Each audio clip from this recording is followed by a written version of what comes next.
Do you want to reply to messages quickly on Yahoo without leaving the chat? In this video, I will show you how to use quick reply on the Yahoo app so you can respond instantly without interrupting what you are doing. So let's go to see how it works. The first thing you have to do is to go to Yahoo app, as you see. Then here in this page, you will move to this sign on above on profile.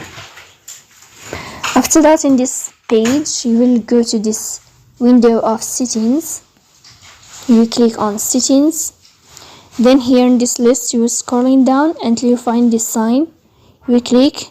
If this feature change to this color, then you will be able to enable here quick replies, reply in a chat-like window while viewing a message, as you see. So that's it. If you are enjoying watching this video, and if this video is helpful for you, don't forget to press the bell icon, subscribe. See you next time.